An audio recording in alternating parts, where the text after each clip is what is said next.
Coucou Jennifer. Coucou Florence, comment vas-tu? Mais ça va et toi? Écoute, super, je suis très heureuse de te retrouver. Ouais, ça fait un petit moment. On a eu une coupure forcée.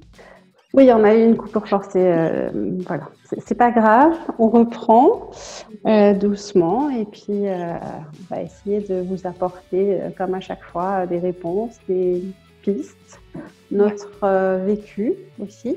Oui. Et puis rester toujours positive et aller de l'avant. Oui, complètement. Et c'est vrai que dans cette période un peu particulière que nous vivons tous, du coup, ça fait ressortir plein de choses. Et le premier sujet qu'on voulait aborder toutes les deux, c'était justement cette peur de l'inconnu. Parce que cette situation qu'on vit là, on ne l'a jamais vécue. Et personne ne l'a jamais vécue. C'est ça qui donne encore plus de force à cette peur. C'est que du coup, on ne peut même pas se reposer sur un vécu, une histoire, une issue d'années passées. Donc, c'est vrai que c'est compliqué. Et tu vis comment, justement, cet inconnu, Alors, cette c'est situation inconnu, inconnue? cette situation particulière. Alors, d'abord, je l'ai vécu au fond de mon lit parce que je n'ai pas été épargnée. Oui. Et là, la vie bascule parce que tout s'arrête. Et tu n'as pas le choix, en fait, de t'arrêter. Donc, c'est déjà compliqué. Et puis, accepter que c'est pas grave. Il faut s'arrêter parce que le corps réclame cet arrêt. Donc, voilà, c'est accueillir. Et puis, je partage effectivement... voilà, c'est une situation qu'on n'a jamais vécue, c'est une situation inédite, tragique pour certains, et on n'a pas d'éléments de comparaison, on n'a pas d'éléments pour se raccrocher. La seule chose à laquelle moi je me raccroche, c'est mon optimisme.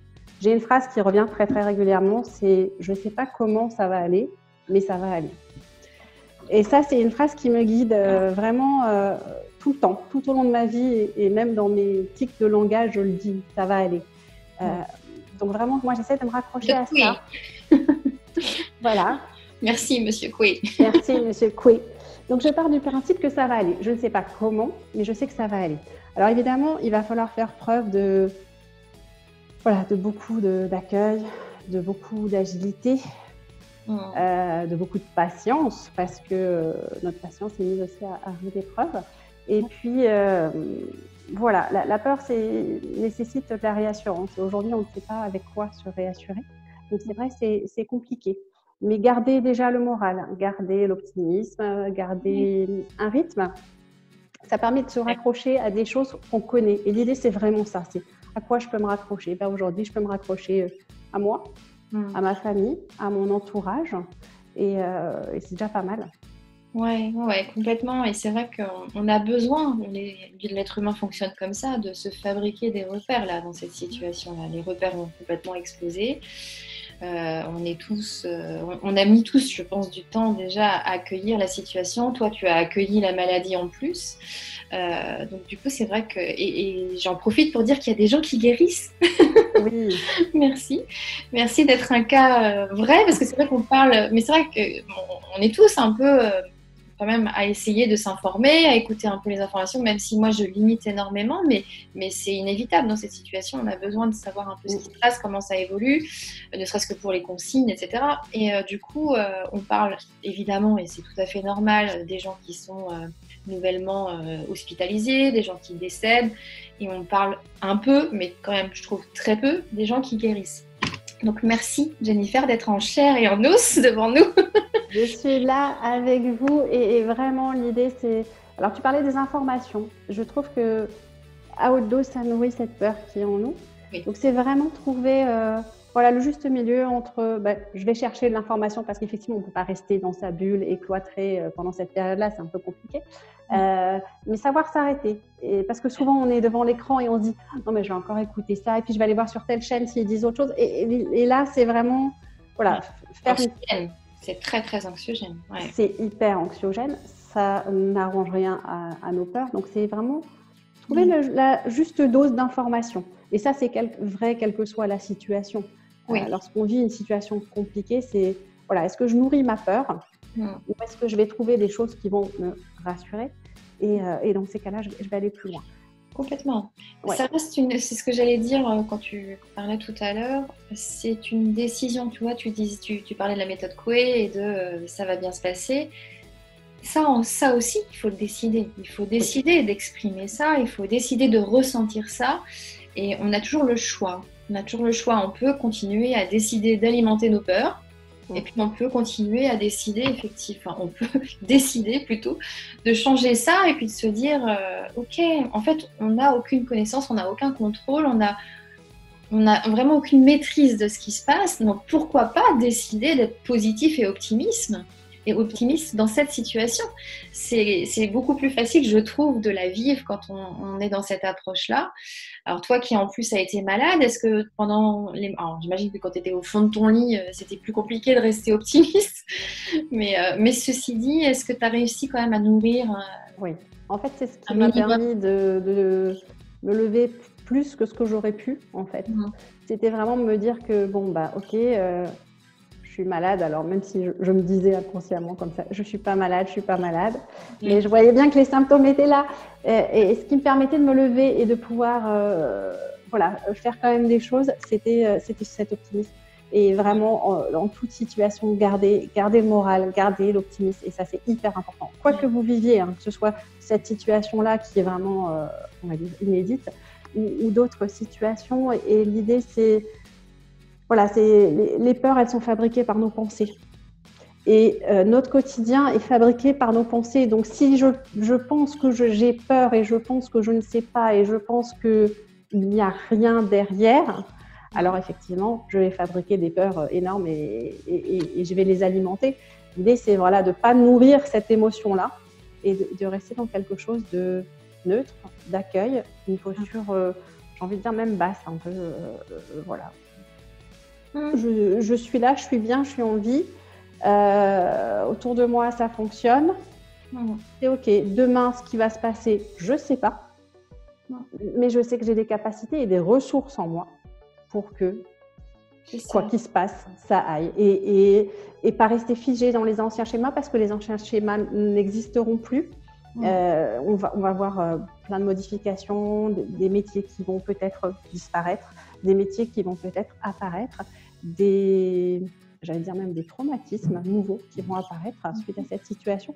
Donc vraiment, il va y avoir plein de nouvelles choses et notre force, ça va être notre capacité d'agilité, d'adaptation et surtout d'accueil et de se dire bon bah ok, c'est plus, c'est autre chose et je fais avec cette autre chose que je ne connais pas, mais que je vais apprendre à connaître parce que j'ai en moi toute une liste de capacités. Et là, c'est intéressant d'avoir fait un travail sur soi, sur c'est quoi mes compétences, c'est quoi mes capacités, où est-ce que je suis compétente, quoi. Oui, complètement. Bah, c'est une invitation de toute façon cette phase, à vraiment se poser, à vraiment ralentir complètement. Même les gens qui travaillent chez eux, j'en ai plusieurs avec qui je suis en contact à distance.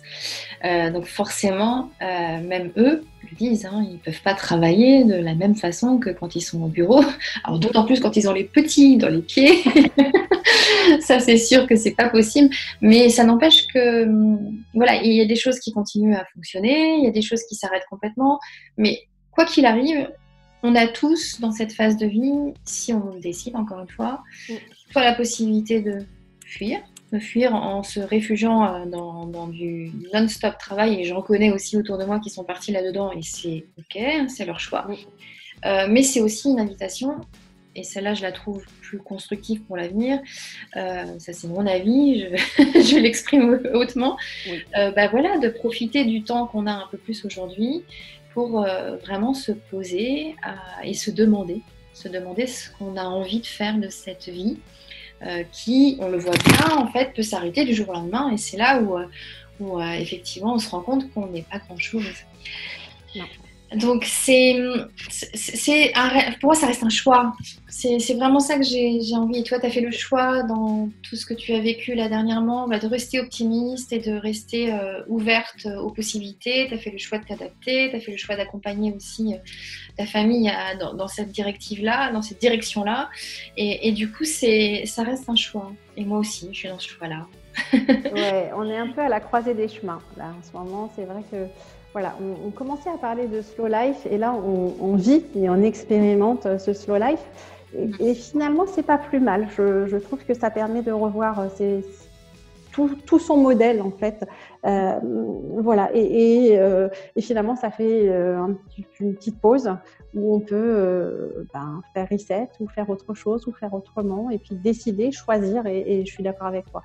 On a le choix aujourd'hui et on a, malgré la situation, différentes possibilités. Et on a le choix de les prendre ou de ne pas les prendre. Et voilà. Et là, on est à un carrefour. C'était le passé, là, c'est le futur. Et on ne sait pas à quoi ça va ressembler, mais on a le choix et on a la possibilité de le créer et de créer quelque chose. On ne sait pas quoi encore. Et l'idée, c'est peut-être pas maintenant de savoir qu'est-ce que je vais créer demain. C'est juste de se dire, j'ai la capacité de choisir et j'ai la capacité de créer mon futur. Comment il sera, je ne sais pas, mais j'ai cette capacité-là et se raccrocher à ça. Voilà, globalement. Après, c'est tout ça pour. J'en profite quand tu dis ça, de rebondir. C'est pas toujours évident quand on est seul chez soi ou même en famille ou autre, de pouvoir faire cette introspection, de savoir de quoi on a envie, de quoi on a besoin, d'être vraiment dans ce chemin avec soi pour pouvoir sortir de cette phase bousculante de vie avec une idée un peu plus claire de ce qu'on veut vivre après. Oui. Donc du coup, si effectivement c'est votre cas, si vous vous sentez un peu perdu seul dans cette démarche-là, on en profite aussi pour vous dire que Jennifer et moi-même, on est à votre disposition avec des outils complètement différents pour vous aider à avancer sur tout ça. Donc, si vous voulez des informations plus détaillées sur nos accompagnements respectifs, n'hésitez pas à nous mettre un commentaire, à nous envoyer un message et on vous expliquera effectivement comment on fonctionne dans ce genre d'accompagnement. Exactement. Oui, c'est aussi l'occasion de prendre le temps pour soi et puis de prendre le temps pour se poser, prendre du recul, prendre de la hauteur. Et tout seul, c'est pas évident. Clairement, c'est pas facile. Donc, c'est vrai que nous, on a aussi réaménagé nos façons de faire et on est à votre disposition. Je suis d'accord avec toi, Florence. À distance, bien sûr. À distance, toujours à distance pour l'instant. Chacun chez soi. Chacun chez soi et restez bien chez vous. Si on peut peut-être conclure là-dessus, c'est rester chez vous, ça sauve des vies. Oui, tout à fait. Tout à fait. Et ce qu'on vit là, je pense que c'est aussi un bel apprentissage pour justement accueillir tout ce qui est inconnu dans notre vie et tout ce qui nous bouscule. Et du coup, voilà, je pense que cette expérience nous apportera forcément, on ne s'en rend pas toujours compte tout de suite, mais elle nous apportera, c'est certain. Oui. En tout cas, merci Florence pour ce partage et pour cet échange. Merci à toi et puis merci à toutes les personnes qui nous écoutent, qui nous sont fidèles. N'hésitez pas à laisser un petit commentaire. Oui, effectivement. Laissez un petit commentaire. On espère que vous êtes tous en bonne santé et en sécurité et on vous retrouve très vite. Ouais, très très vite. À bientôt. Ciao, ciao. À bientôt. Bye. Bye.